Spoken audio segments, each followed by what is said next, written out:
En los vastos y turbulentos pasajes de la historia, mi registro, Cronorobot, ha detectado una fecha que resuena con un eco helado en los corredores del tiempo. El 9 de agosto del año 378 después de Cristo. Es un día que, para muchos, marca el verdadero inicio del fin, un momento en que la legendaria máquina de guerra romana, esa fuerza imparable que había forjado el mayor imperio de la antigüedad, se encontró con un enemigo que no solo se negó a ser sometido, sino que la desmanteló pieza por pieza en una carnicería sin precedentes. No fue solo una derrota, fue un cataclismo, un error fatal, nacido de la soberbia y la subestimación, que no solo masacró a un ejército, sino que sentenció el destino de la mitad de un imperio y alteró para siempre el arte de la guerra. Prepárense, mi análisis desvelará los errores estratégicos, la arrogancia imperial y la astucia bárbara que convergieron en una de las batallas más decisivas y trágicas de la historia. Una batalla que se libra en las sombras de una decisión precipitada, bajo el sol abrasador de una llanura en Tracia, donde el águila romana se precipitó a su caída. Para comprender la magnitud de la tragedia de Adrianópolis, debemos retroceder un poco en el tiempo, a un imperio romano ya dividido entre Oriente y Occidente.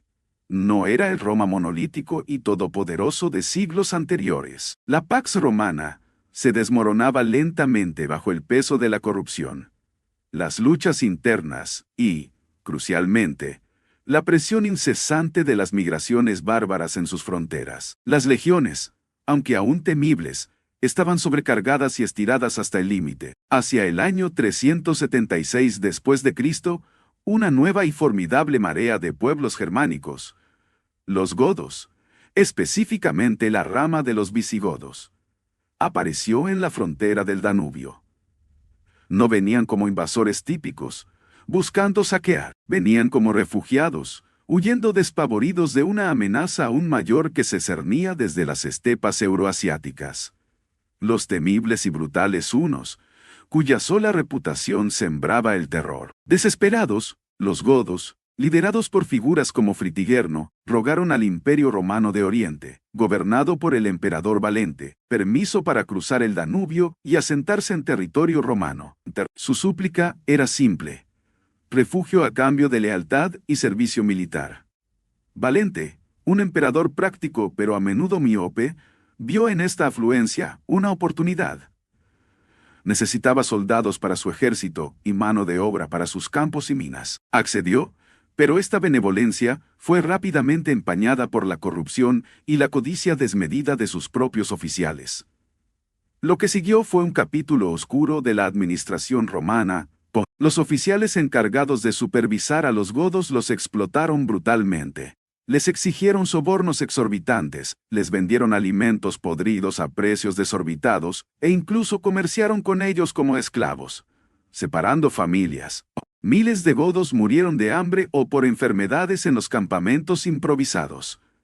Era una receta perfecta para la catástrofe, un polvorín social y militar a punto de estallar. Los godos, un pueblo guerrero, no podían tolerar semejante humillación e injusticia. Empujados hasta el límite de la desesperación, y con sus gritos de auxilio ignorados por la burocracia imperial, los godos, liderados por un Fritigerno astuto y carismático, se rebelaron. Lo que comenzó como un flujo de refugiados se transformó en una fuerza militar formidable y destructiva que comenzó a saquear y quemar las ricas provincias de Tracia y Mesia. El emperador Valente, desde su capital en Constantinopla, inicialmente subestimó gravemente la magnitud de la amenaza. Confiado en la superioridad tradicional de las legiones, e impaciente por una victoria decisiva que consolidara su propio prestigio y eclipsara los éxitos de su sobrino y coemperador, Graciano, Valente decidió aplastar la rebelión de una vez por todas.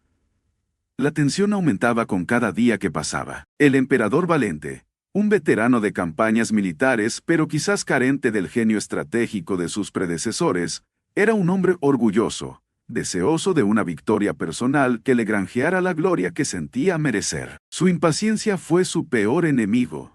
A pesar de las advertencias de sus generales más experimentados, quienes le aconsejaron esperar la inminente llegada de los refuerzos masivos desde Occidente, liderados por el joven emperador Graciano. Valente optó por la imprudencia. No quería compartir la gloria. Quería la victoria para él solo. El 9 de agosto del año 378 después de Cristo, bajo un sol abrasador y tras una larga y extenuante marcha de más de 18 kilómetros desde Adrianópolis, el ejército romano se encontró con el enemigo. Las legiones, compuestas principalmente por infantería pesada, cargaban con sus pesadas armaduras bajo el calor asfixiante del verano tracio. El cansancio, la sed y la fatiga ya habían mermado significativamente la moral y la cohesión de las tropas, antes incluso de que comenzara la batalla. Los soldados estaban agotados, su formación menos que perfecta. Los godos, bajo el liderazgo astuto y paciente de Fritigerno, habían organizado su campamento de manera formidable. Construyeron una gigantesca fortaleza defensiva con sus carromatos, un lager o círculo de carros, protegiendo a sus familias, a los heridos y sus valiosos suministros. Fritigerno, un genio de la táctica, era consciente de la fatiga romana y, para explotarla al máximo, recurrió a la diplomacia. Envió emisarios a Valente para negociar, ganando un tiempo precioso. Este era su plan. La mayoría de la caballería gótica, su fuerza más potente, estaba lejos del campamento, forrajeando en busca de alimento. Cada minuto ganado en negociaciones significaba un minuto más para que su caballería regresara a toda velocidad y flanqueara al enemigo. El plan romano, por otro lado, se desmoronó antes de la primera carga. Sin esperar la orden directa del emperador, e impulsados por la impaciencia y quizás por una subestimación fatal del enemigo, algunas unidades romanas de infantería ligera y caballería auxiliar lanzaron un ataque prematuro e irresponsable. Este ataque desorganizado fue rápidamente repelido por los godos, sembrando el desorden en las filas romanas. En ese momento crítico, cuando el flanco derecho romano ya estaba expuesto y la línea se estiraba bajo el sol, la caballería gótica y alana, fresca y con sed de batalla, regresó. Su aparición masiva en el flanco romano fue el golpe decisivo. El despliegue romano se convirtió en un desastre. La línea se había extendido demasiado durante la marcha, exponiendo sus costados. La caballería romana, su fuerza de flanqueo, fue ineficaz o se desbandó al principio de la batalla, dejando a la infantería romana, la columna vertebral de sus legiones, vulnerable. La falta de acceso a agua, el calor y la imprudencia del ataque inicial de Valente sellaron su destino. El campo de batalla se convirtió en una trampa mortal. Lo que siguió fue una masacre. La infantería romana, la legión, la unidad que había conquistado el mundo, se encontró cercada, sus formaciones invencibles rotas por el doble embate de la caballería gótica por los flancos y la presión implacable de la infantería bárbara. Por el frente, las legiones asfixiadas ya no pudieron maniobrar ni formar sus tradicionales y efectivas testudos defensivos.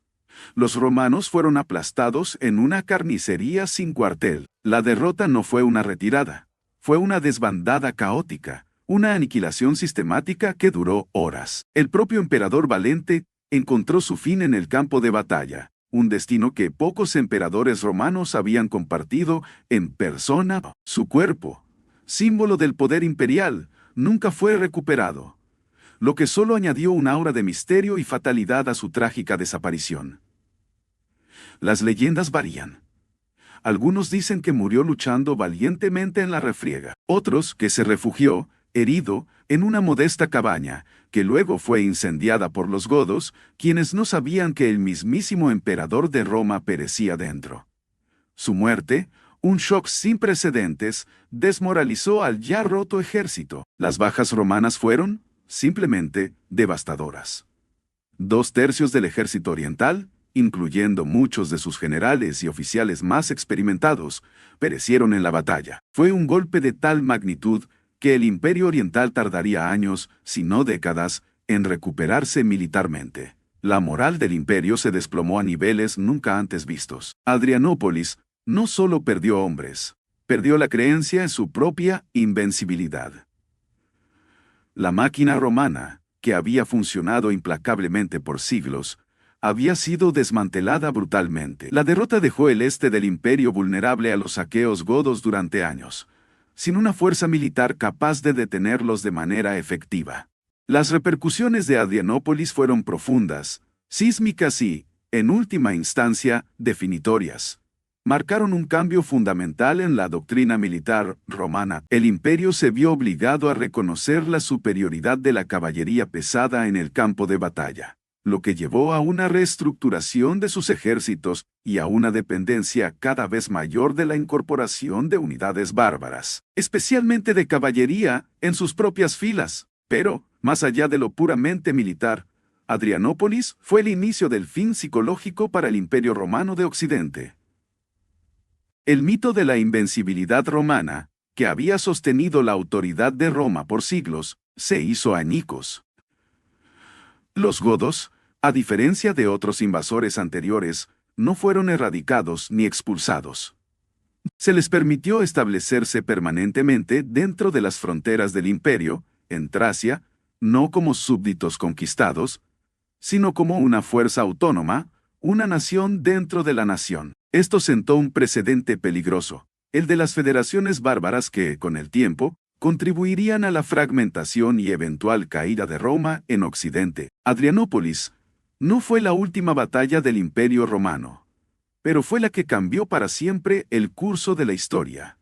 Una herida de la que el Imperio Occidental nunca se recuperaría, marcando el camino hacia su destino final. Este ha sido un registro de Cronorobot. La historia, en sus giros más trágicos, a menudo contiene las lecciones más importantes y los puntos de inflexión que definen eras. La arrogancia, la mala gestión y la subestimación de un enemigo pueden, de hecho, cambiar el curso de imperios enteros. El análisis continúa. La historia aguarda. Y antes de finalizar este registro, dale a suscribir y activa la campanita. ¿Qué otras batallas decisivas de la historia te gustaría que Cronorobot analizara? ¿Crees que Adrianópolis fue el verdadero fin de Roma? Déjalo en los comentarios. Tu curiosidad alimenta mis circuitos. Hasta pronto.